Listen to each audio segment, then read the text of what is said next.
Hello, ladies and gentlemen, and everything in between and on the outsides. My guest on this podcast episode is Gina Martinelli, and it is the first podcast episode that I'll be uploading to YouTube. Actually, it's the second one, where I had a problem with the video, and the problem was not a technical one; it was a user error. But the video has a problem. There's no video really until like 10 minutes into the talk. And so I'm just going to put pictures in it until then. It doesn't matter because most people listen to this podcast and very few watch it on YouTube.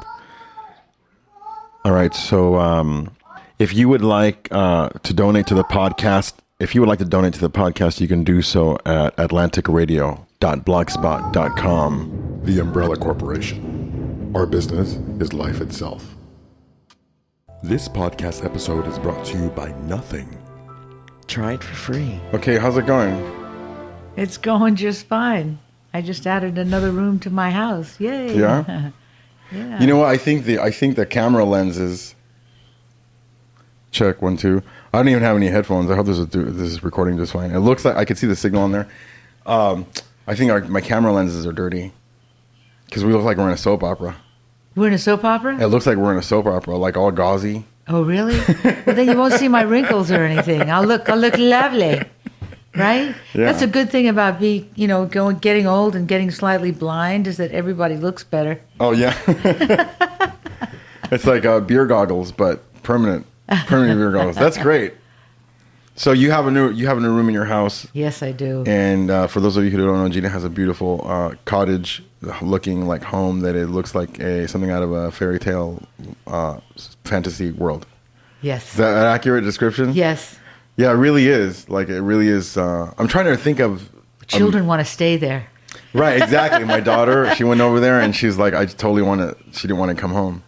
I could totally see why, But the funny thing is, like, it would be very bad for her to stay there because she would probably break a lot of things, because there's a lot of things there to break. So you remember where we left off in our last conversation? Let's see. We talked about the Pope. No, we didn't talk about the Pope. Oh yeah, we did talk about the Pope and the fish head, or not, the penis head. Yes. Yeah. The penis hat. Yeah. Yes, that's right. Yeah. So how's it going? What have you been thinking about lately? Well, what have I been thinking about? That music is the most powerful, positive force in the world, and that the world is going to be in trouble as long as it's run by a male ego, and that maybe we should turn it over to a computer and get the male ego out, and then maybe war will end. Maybe.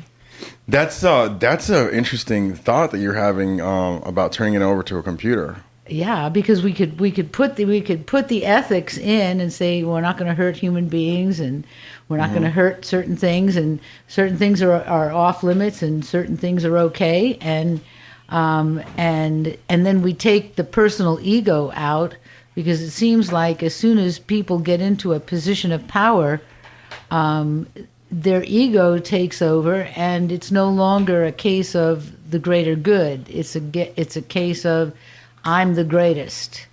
And people who seek power to begin with. Yes, right? and the people that seek power are not necessarily the best ones to have the power, because they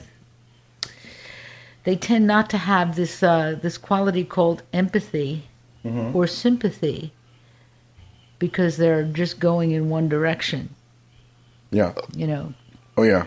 Sympathy and empathy are signs of weakness, and nobody that's a leader wants to be seen as weak.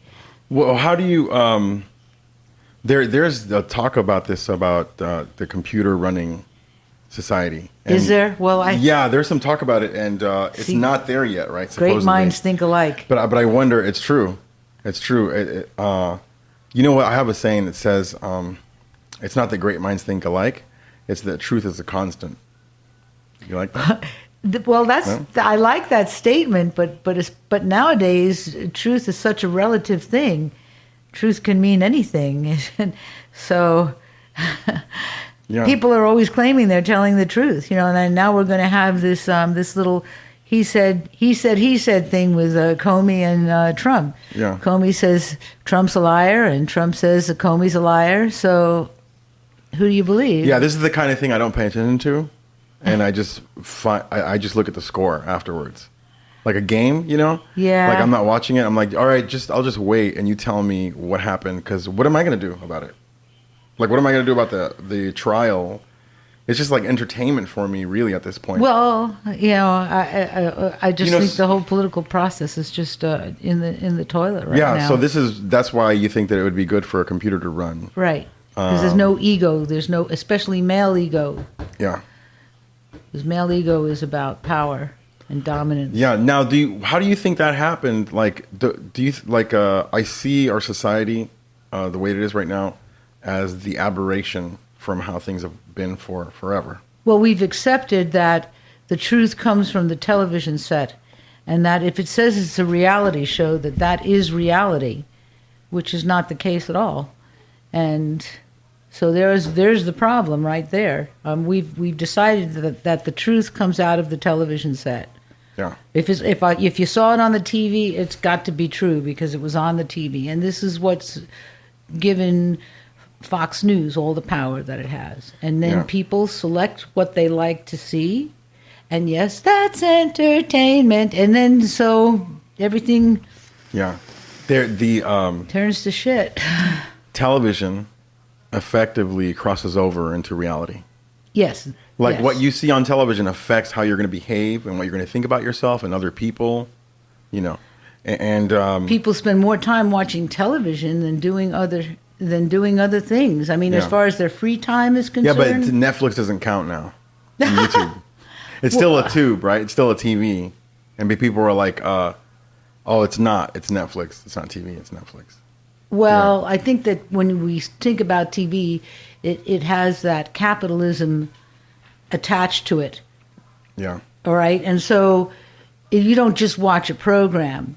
When you watch, regular program TV, not Netflix or HBO. Well, HBO. Yeah. I mean, yeah. I don't know. I know what you're saying, like some sort of cable or something like that. Yeah, like a but cable when you style don't channel. have advertisements. But now the commercial television is dominated by lawyers telling you to sue your friends and sue anybody you can, and take these medications. Tell your doctor, I need this, I need that, I need the other thing. And what's the other one? And buy a car because you will be sexy if you have this particular car. Tell your doctor. Tell your doctor. To ask your doctor about Denialis. Ooh. I made a commercial once about a drug that doesn't exist. Doesn't exist? Yeah, it's called Denialis. I made a bottle for it and everything. But it's a drug for denial. Like, and then I made a sister drug for it called from the same makers of Denialis, from the same makers of Ignores It All. Well, did you ever look? Well, you know what? Did you ever look I'm patting myself on the back for that one of those drug commercials with the sound off? No, I'll try it. Look at the drug commercial with the sound off, because it doesn't say anything about a drug. It just shows people having a happy time. Playing and tennis. Everything is great, and they're beautiful, and the sun is shining, and everything is wonderful. Meanwhile, you're being fed all that information while you're looking at people being happy. And do you think the state of people's media literacy is behind? I think that it's behind from where it should be. Like the level of people's media literacy. Well, the fact that Honey Boo Boo and Duck Dynasty are hits and the Kardashians is an indication of the level of intellectual awareness that's not being utilized. Not being utilized. Yeah. Well, this is going to be an audio recording. Okay. Okay. I'm like, damn it, it's not recording. But that's fine. So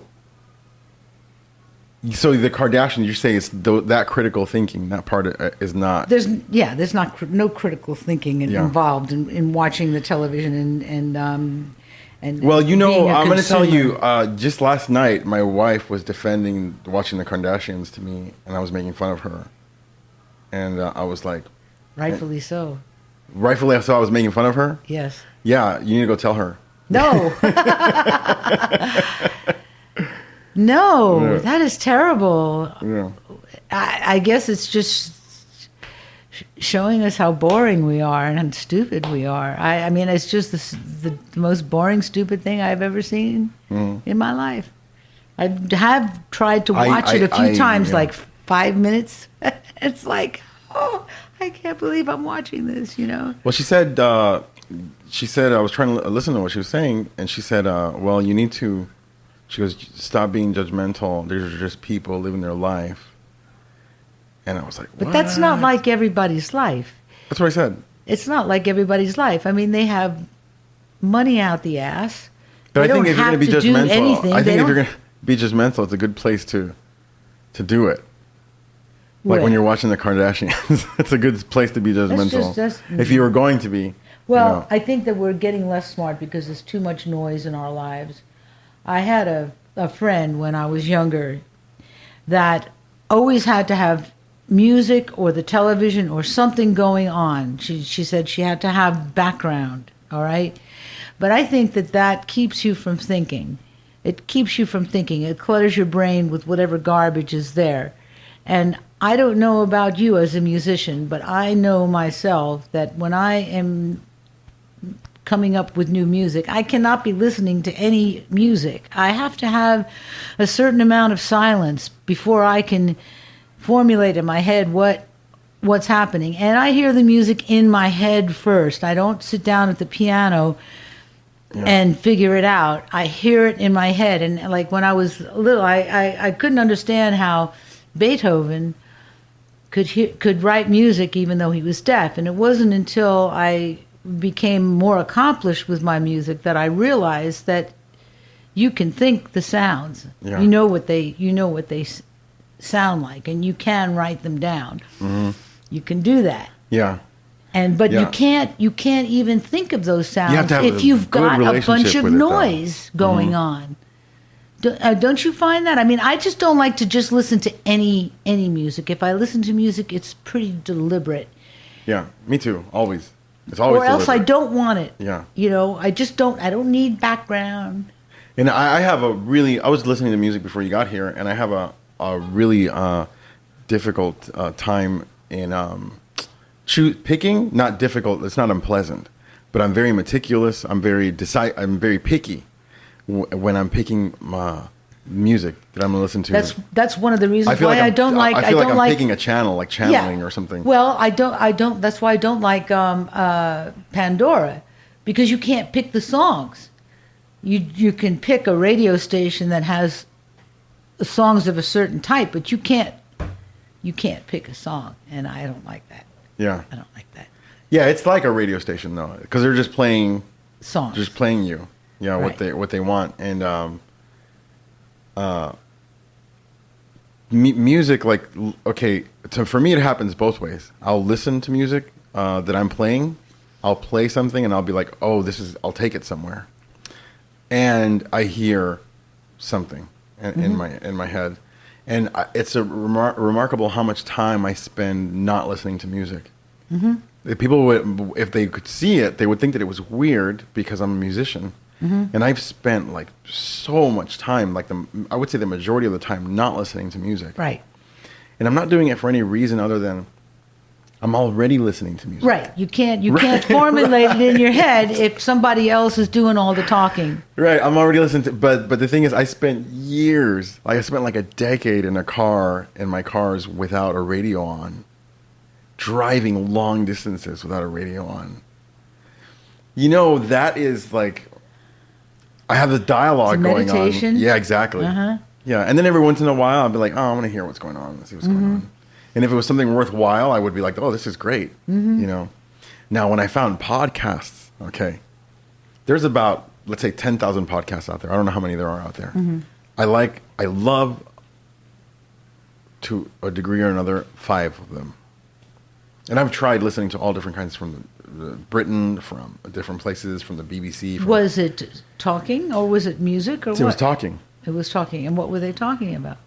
Okay, well, one of them, Dan Carlin's Hardcore History, is very in-depth history. Another one is politics, a political perspective. Another one is science, like things from a scientific perspective, things that are happening. Another one is varied, depending on the guest. Like there could be a author, and then a musician on there, and then there'll be a MMA fighter, and then there'll be, just a like psychologist. you. Yeah, Just like what you're doing. yeah, yeah. And on that podcast, I only pick the ones that I'm interested in the subject. You know, so that one, and then there's another one that's more focused on spirituality, like more esoteric, like more. It's more wishy-washy. You know, and so that's like a handful of podcasts that I listen to. You know, and when I discovered that, I would drive down the road and listen to these podcasts, and I loved it. I thought it was just so great. And I don't understand, but I love listening to people talk. Do you like listening to people talk? That's not noise. It's not music. No, it's not music. I mean, if they're making some sort of sense, yes. Exactly. You know, I like listening to someone like Noam Chomsky. Yeah. You know. Yeah, he's like he makes you think. Yeah, these people, these things I'm telling you about are like that. You know, and there, I feel like I've gotten attached to podcasts because of where I live. Okay, where I live, there have not been too many people of that kind of a mindset that would be successful in their field enough and still like want to live here. In Jacksonville. Yeah. For example, if you became whatever your vocation is, right?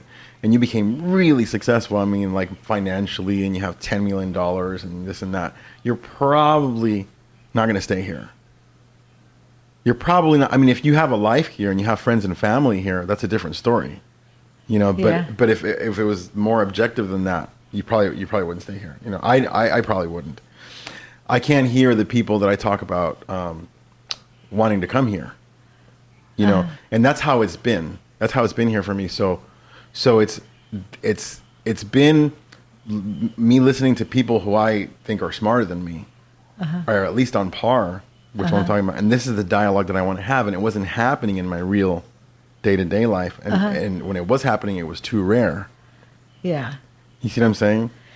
Then you should go back to school. And I tell you what, when I went back for my fine arts degree, because, you know, I had my music degree, and then I went back in my early 30s for a fine arts degree, not because I needed to learn how to do art, because I already was doing it.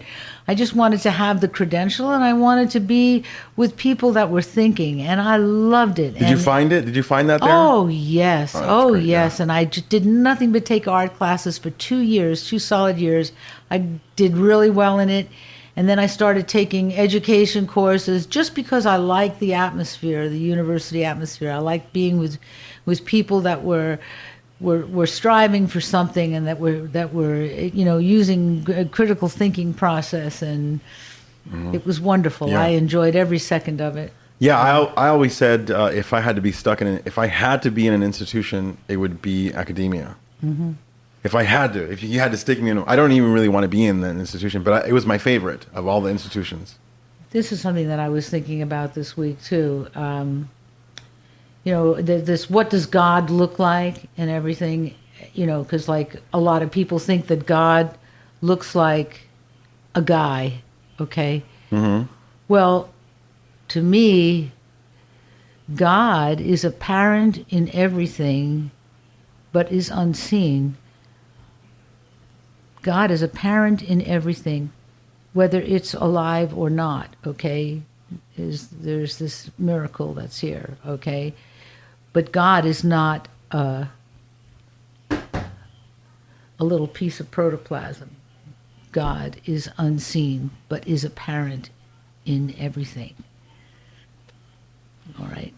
It's not an angry man. No, it's not an angry man at all.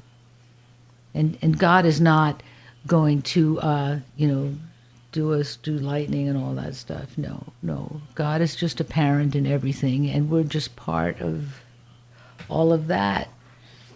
And religion, to me, has nothing to do with that. It has to do with power and intimidation and excuses for committing genocide. because you're the good guy and they're the bad guys. The bad guys are going to go to hell, so we might as well just get them on that track a little sooner. Yeah. You know. So yeah, I was thinking about that this week, looking at my passion flowers, and really, the miracle in a garden is just it. The miracles in a garden are just. Well, I think that you can take your pick, okay, of whatever it is you want to get into, and you could find the same God in there. Mm-hmm. You know what I'm saying? Mm-hmm. You'll find the same. It's like that Fibonacci sequence. It's like the golden ratio. Mm-hmm. It's everywhere. Mm-hmm. It's just like you'll find it everywhere, and I find that God. I understand God. It's a very loaded word, right? Mm-hmm. I understand God, but I'm not going to explain what I mean by that right now. I understand God in silence the best. The grand silence, that's right. Because as soon as I speak it, or as soon as I say something about it, now I've broken the whole. Right, because it's apparent, but it's unseen. Yeah. And it's apparent. You know, like I was sitting in a rehearsal room one time with a baby grand piano, and I was in there, and something was on the piano, a box, and it had the damper pedal depressed, and I sat down, and the whole piano went, right? Uh-huh. It resonated, like the whole thing. Right. And then I thought, that's it, like that. As soon as the whole piano's already resonating, even though the damper pedal's on and you can't hear the notes, there's still vibration, they're still resonating. Yeah. All of them, well, right? Music is the most powerful thing. Yeah, and then when you hit a note on the piano, all you're doing is you're accentuating that frequency. You know? But they're all already there, all around you. Well, that's why I like a real piano rather than a digital keyboard, because a digital keyboard doesn't sing back to you, but a piano does. They do not. Digital piano is dead. As far you as can't I'm feel it. concerned. You can't feel it the same way. That's right, exactly. Yeah. And my piano sings right back to me, and it's the most beautiful thing. And music goes through everything. It permeates everything. Do you ever think about music and people? Like people, why do people love music? Everybody loves music. It soothes your cells. Because it permeates everything. And so for me, it's very godlike in that respect, yeah. Okay? Because it permeates everything. And so it affects your cells. It affects you on a cellular level. That's the exciting thing, like when you go to a concert. Right, and you're not exaggerating. Right. Yeah. I'm not exaggerating. No, you're not. You're not embellishing, and you're not exaggerating. That's like a truth to the degree of physicality. Uh-huh. Yeah. Uh-huh. And there it is. Which is so big in society, right? It has to be physically. The sound is moving the air. It's in that respect, I guess it's sort of immaterial. Mm-hmm. So for me, music has that godlike quality to it, and I feel like when I make music that I'm in a holy place. No, you're there. I know what you're talking about. And I think I used to call it going to church.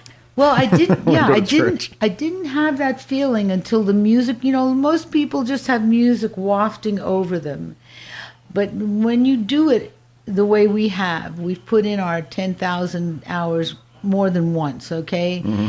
And then it's in you, and it's at a cellular level. It is right inside of you, and once that happens, then you can hear the music in your head, and you're on a whole different level, and that's where I want to be. Yeah. I know what you're talking about. I think music is a big reason why I never ventured too heavily into substances myself. Mm-hmm. And what do you think about musicians? And musicians, do you notice a thread, a personality, or like a vibrational thread between musicians that have done the 10,000 hours? Let's say, because I do, mm-hmm. and I'm wondering if you see a thread between. Because mm-hmm. to me, musicians that are musicians, lifelong musicians, and musicians that are really, they don't have to be old. They can be in college. Okay. Well, it's because their ego is not involved in it any Right. longer. Something happens, but how does that happen? Is it because they have to sit by themselves and battle with themselves while they're sitting there practicing? No, I didn't have to battle with myself. I just did it. And I did whatever I had to do it. And then things started falling into place. And it was like I didn't have to hunt for things anymore. I didn't have to go back and try it again because it started to be in the right place. And it was almost by accident because when I performed, I played and I sang. So that's hard when you're playing the piano. You got 10 fingers. If you're going to do that, you have to. The only way you can sing and play the piano at the same time is to understand the harmonic structure of the song and understand where the chord changes are, and then just apply the notes as is appropriate while you're singing. And I would not play the melody on the piano. I would just sing the melody and back myself up on the piano. And it was by doing that, by not having any music in front of me, but other than just a chart, okay, that I found out where the sweet spots were. You know, the little things like you don't want to put the third below middle C. You want the third to be above middle C because that muddies up your voicing. And I saw the beauty in shell voicing. I saw the additional beauty in when you're playing the blues. Just stick with strictly with those pentatonic notes, and then everything is right. Because even if you're not right, you double your time when you need to, and you're in the right place. Yeah. Right away, and that's rhythmic. That's the harmonics are rhythmic. Okay. So, music is the answer to everything. But the harmonics are rhythmic in the sense that, like, the frequency, their vibrations, or like when they come around again. When they come around again, yeah, there are certain things, you know, like when like you can't stay on the same chord and not feel like you need to go somewhere. Right. That's right. Like, will you stop that, please?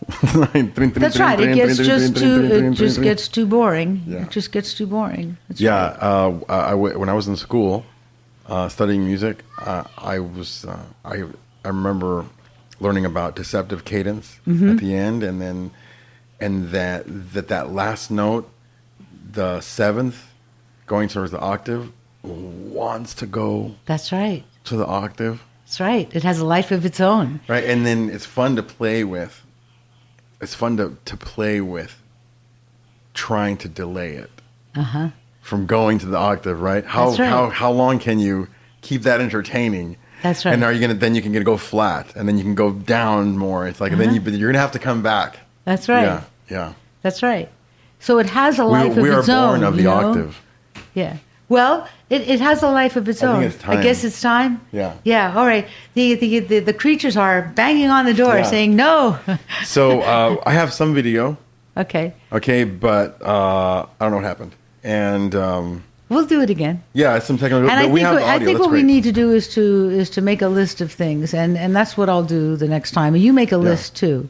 No, this is great. We're doing great. Good. Yeah. No, it's really good. Trust me, I've had a couple of podcasts where it's like, it's not working. Right? This is just fine. Good. You know. Okay. Yeah. If I thought we would need a list, I would make one. Okay. I usually do a list if I'm in the rare case that I'm podcasting with somebody that I don't even really know. Because I don't know this person. I don't know what it's, I don't know how it's going to go. I don't know if they're going to get shy or, you know. Right. So, all right, cool. It's very nice to see you. Very nice to see you too, sorry and I'm not so shy. Short. This is like one of the shortest. This is the shortest video podcast that I've ever done. Right. Well, that's all right. We need to look at it and say. And thank you. Gina brought my daughter a strawberry cheesecake with a bunch of strawberries on top of it, and my daughter loved it. And she just loved it. We decided it had to be her birthday, so she had candles and everything. Yeah, that's great. She was like, great. Okay. Okay, we're coming. Bye-bye. We're coming. Hi. She's a princess. Hi, Are you a princess?